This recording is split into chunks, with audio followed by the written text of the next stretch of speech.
पूरी दुनिया में अगर किसी देश में आर्थिक तरक्की होगी तो वो भारत होगा। आने वाले समय में ऑनलाइन एजुकेशन बहुत बढ़ेगी, ऑनलाइन बिजनेसेस बहुत बढ़ेंगे, ऑनलाइन ट्रेड बढ़ेगा, ऑनलाइन कॉमर्स बढ़ेगा, इसमें कोई दो राय नहीं है। इसके साथ ही साथ महानगरों से गाँव की तरफ पलायन शुरू होगा। चीन के प्रति लोगों के मन के अंदर थोड़ी सी नफरत की भावना पैदा हुई है और उसका फ़ायदा भारत को मिलेगा। कोरोना क्राइसिस से भारतीय अर्थव्यवस्था पर क्या प्रभाव पड़ेगा? सबसे पहले पूरे विश्व की बात करते हैं। आज पूरे विश्व पर कोरोना क्राइसिस का ज़बरदस्त बुरा प्रभाव पड़ा है। पूरी दुनिया के अंदर उद्योग धंधे बंद हो गए हैं, व्यापार ठप हो गए हैं, फैक्ट्रियां बंद हो गई है, पूरी दुनिया के अंदर लॉकडाउन लगा है। लेकिन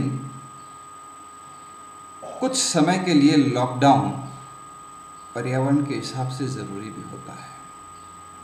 अब अपन आते हैं भारतीय अर्थव्यवस्था पर। भारतीय अर्थव्यवस्था पूरी दुनिया की अर्थव्यवस्था का ही पार्ट है, तो ये कुछ अलग नहीं होगी।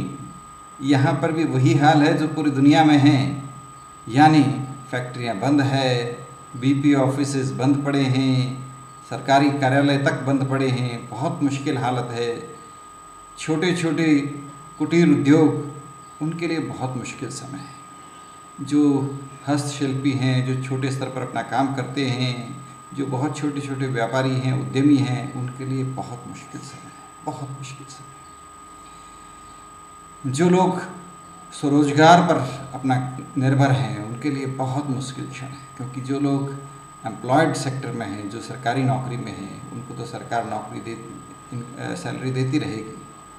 लेकिन जिनकी आमदनी का ज़रिया सिर्फ खुद की इनकम है, उनके लिए बहुत मुश्किल समय है। लेकिन यहाँ पर मैं दो बातें कहना चाहूँगा।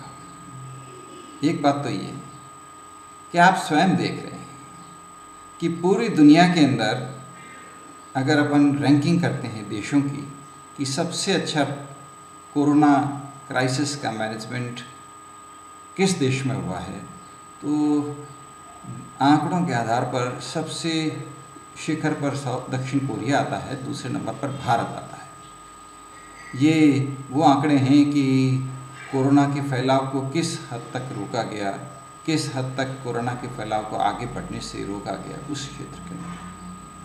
तो प्रशासनिक व्यवस्थाओं, सरकारी नीतियों आदि इन सब तरीक़ों से भारत दुनिया के दूसरे रैंक पे आता है।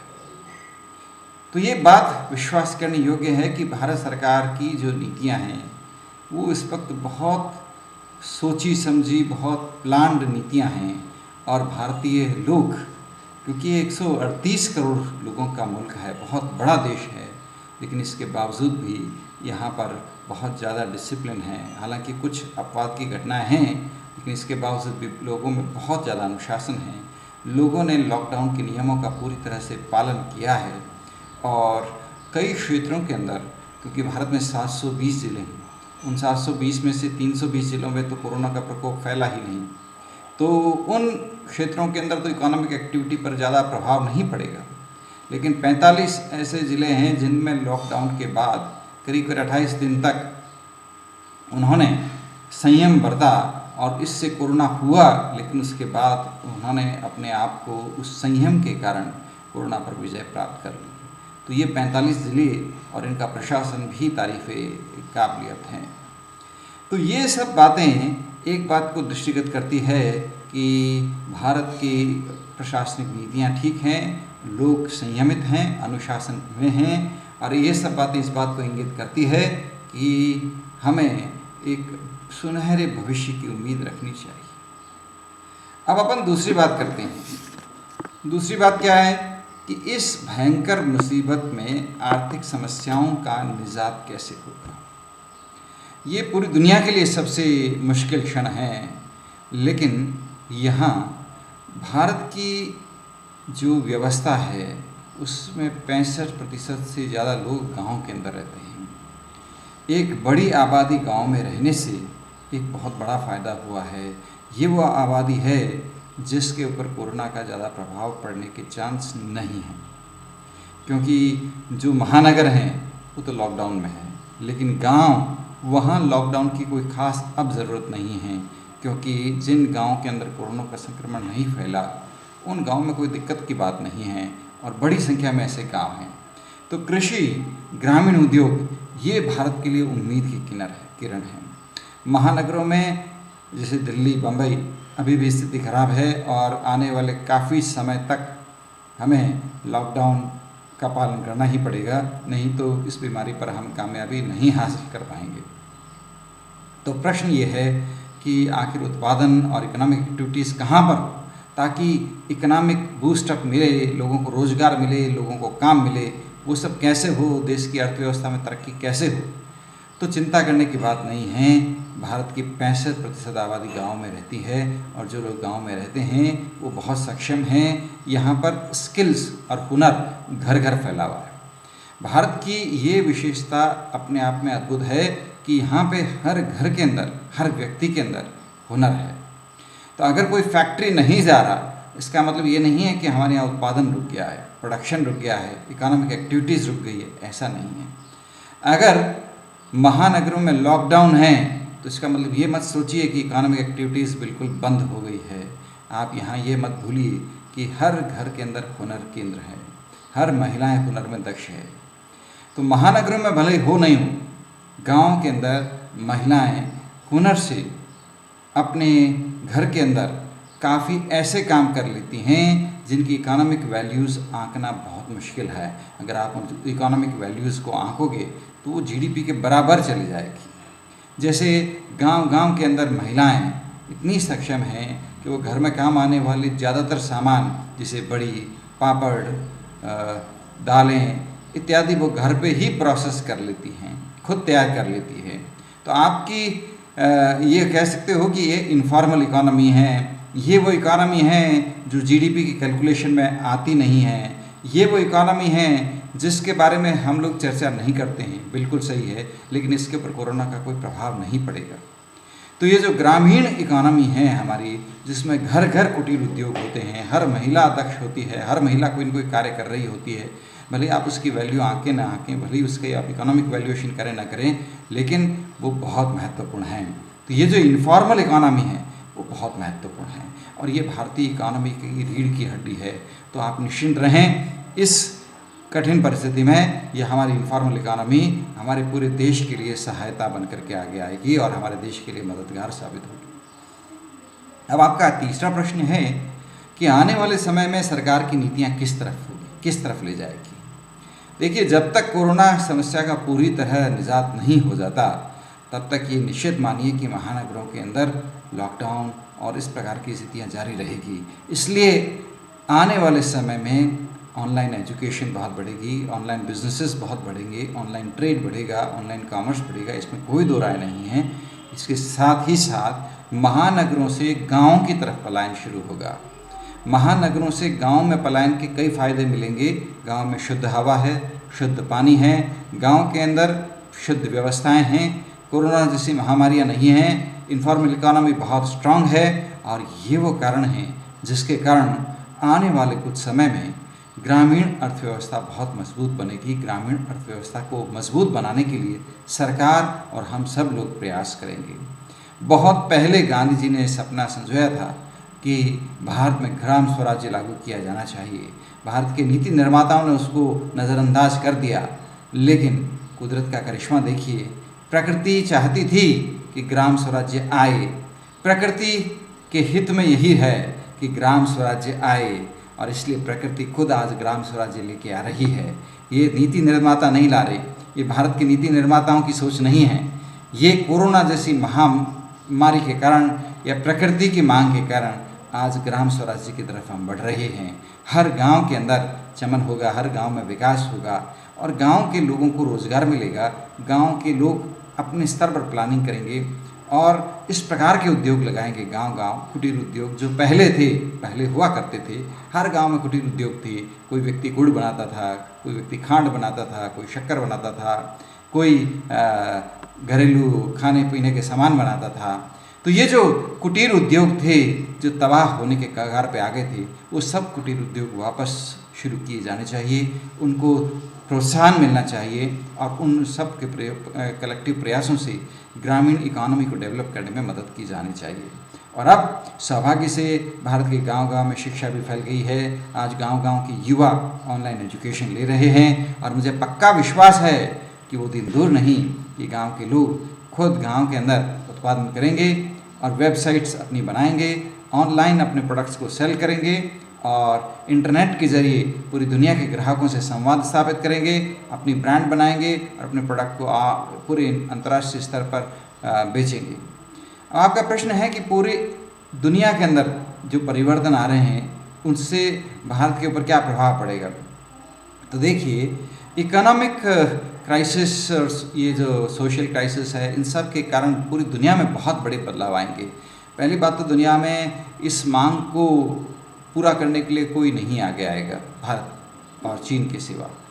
तो अभी ऐसा अनुमान किया जा रहा है कि इस वित्तीय वर्ष में पूरी दुनिया के अंदर इकोनॉमीज़ में डिक्लाइन आएगा, कहीं कहीं पर 3%, कहीं -4%, कहीं -2% तक की गिरावट आएगी।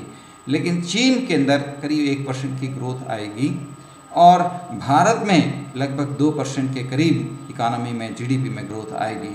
तो पूरी दुनिया में अगर किसी देश में आर्थिक तरक्की होगी तो वो भारत होगा।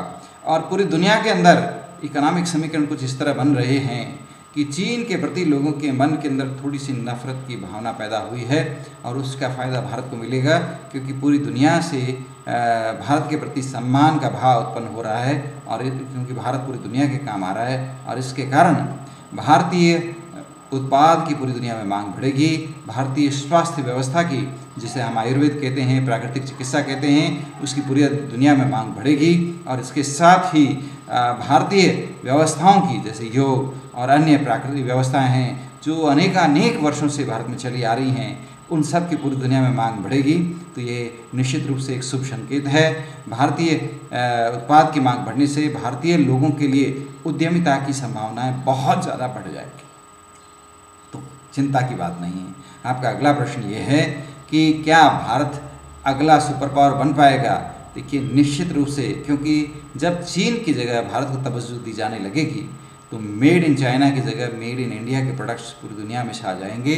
और वैसे भी अब लोगों की जीवन शैली में भी बदलाव आएगा, कंजम्पशन ट्रेंड में भी बदलाव आएगा। एक तरह से आप ये मानिए कि 1 महीने का लॉकडाउन पूरी दुनिया के लिए एक तरह का उपवास की तरह है और इस उपवास के बाद पूरी दुनिया के अंदर कंजम्पशन में थोड़ी गिरावट आएगी, उपभोग कम होगा, मांग में गिरावट आएगी, लेकिन बिना ज़रूरत की चीज़ों की मांग में गिरावट आएगी। जिन चीज़ों की हमेशा ज़रूरत रहती है उनकी मांग तो बरकरार रहेगी, जैसे भोजन है।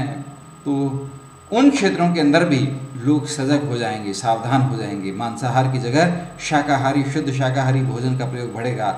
ऑब्वियसली भारत शुद्ध शाकाहारी भोजन व्यंजनों के क्षेत्र में बहुत अग्रणी है। भारतीय शाकाहारी व्यंजनों की दुनिया में मांग बढ़ेगी और इससे बहुत फ़ायदा मिलेगा। तो हमारे देश के उद्यमियों को, जो लोग ज़रूरी सामान बनाने के उद्योग में लगे हुए हैं, स्वास्थ्य सेवाओं के क्षेत्र में हैं, जो ऐसे मेडिकल इक्विपमेंट्स बनाते हैं, मास्क बनाते हैं, आदि, उन सब क्षेत्रों के अंदर उद्यमियों के लिए बहुत ज़्यादा संभावनाएं बढ़ेगी। आपका प्रश्न है कि भारत के लोगों को क्या करना चाहिए। देखिए, जब भी विपत्ति आती है भारतीय लोग बहुत ज़्यादा नवाचारी हो जाते हैं, सृजनशील बन जाते हैं, उनकी छुपी हुई सृजनशीलता सामने आती है और सामने आ भी रही है।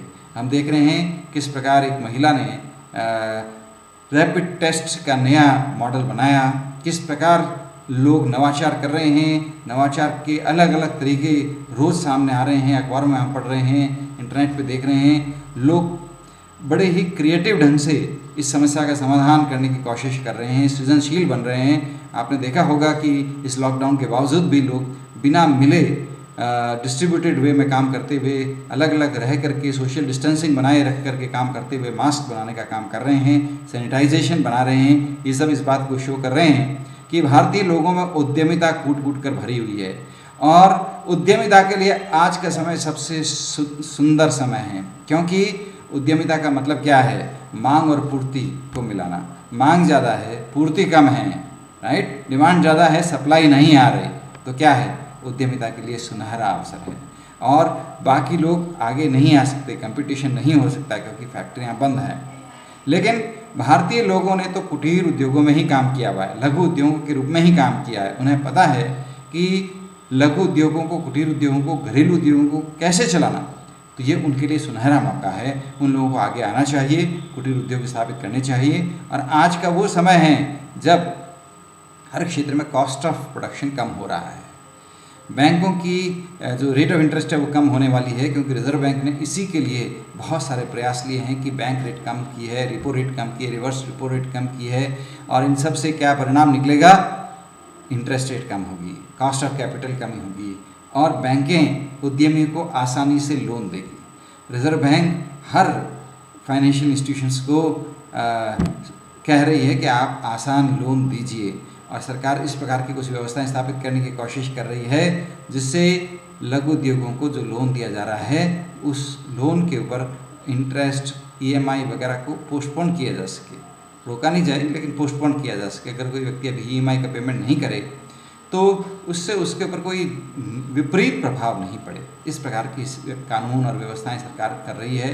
मॉनेटरी पॉलिसीज़ और रिजर्व बैंक के प्रयासों से और भारत सरकार की जो इकोनॉमिक पॉलिसीज़ हैं, इन सब प्रयासों से हमारे देश के अंदर उद्यमिता के लिए ये एक सुनहरा समय आ रहा है। तो अब आप यकीन मानिए कि जो व्यक्ति उद्यमी बनना चाहते हैं, आगे आना करके कुछ सृजनशील करना चाहते हैं, उनके लिए यह एक सुनहरा समय है। क्योंकि यकीन मानिए आने वाले कुछ समय में विदेशी कंपनियों से प्रतिस्पर्धा बहुत कम होगी, और अगर आप कुछ अच्छा करेंगे तो ये आपके लिए सुनहरा समय है। आपकी कॉस्ट ऑफ कैपिटल कम हो रही है, आपकी बोरोइंग्स ईजी हो रही है, आपके लिए उद्यमिता और नवाचार के लिए सारे रास्ते खुले हैं। आप नवाचार करिए और इस देश की तरक्की के अंदर योगदान करिए। मैं विशेष रूप से आग्रह करना चाहता हूँ आपके द्वारा। वो क्या आग्रह है? एक तो ये कि भारत की जितनी भी शिक्षण संस्थाएं हैं उन सबको ऑनलाइन एजुकेशन शुरू करनी चाहिए। दूसरी ये कि हर शिक्षण संस्था को, चाहे वो कोई भी पढ़ाई करा रही हो, उसमें नवाचार और उद्यमिता का प्रशिक्षण ज़रूर शामिल करना चाहिए। किसका? नवाचार और सामाजिक उद्यमिता का। क्योंकि व्यक्ति कोई भी पढ़ाई करे, वो चाहे तो देश की सेवा करने के लिए उद्यमी बन के आगे आ सकता है। सरकार सारे काम नहीं कर सकती, सामाजिक उद्यमी आगे आएंगे तभी समस्याओं का समाधान होगा। आज हमारे देश के अंदर अगर सामाजिक उद्यमी आगे आएंगे तो ये बड़ी बड़ी समस्याएं जो आ जा रही हैं वो सब दूर हो जाएगी। और अगली बात जो मैं निवेदन करना चाहता हूं दोस्तों, कि सकारात्मकता फैलाइए। आज के समय सकारात्मकता बहुत ज़रूरी है। पूरी दुनिया के अंदर जो जिस प्रकार की खबरें आ रही है वो बहुत नकारात्मकता लाएगी। अभी बहुत बुरी खबरें आपको सुनने को मिलेगी, लेकिन वो सुन करके विचलित मत होइए। आपको पश्चिमी देशों से सुनने को मिलेगा साहब 1930 से भी भयंकर रिसेशन आ गया है, लेकिन आप विचलित मत होइए, आप निश्चिंत रहिए। हमारे देश की आर्थिक स्थिति बहुत मजबूत है, इकोनॉमिक सिस्टम हमारा बहुत स्ट्रांग है, हमारी सरकारें बहुत मजबूत है, पॉलिसी स्ट्रक्चर लेवल पर हम लोग बहुत स्ट्रांग हैं। कोई चिंता मत करिए, सकारात्मकता बनाए रखिए। क्योंकि अगर एक भी नेगेटिव आइडिया फैल जाती है तो वो भी कोरोना वायरस की तरह बहुत खतरनाक हो सकती है।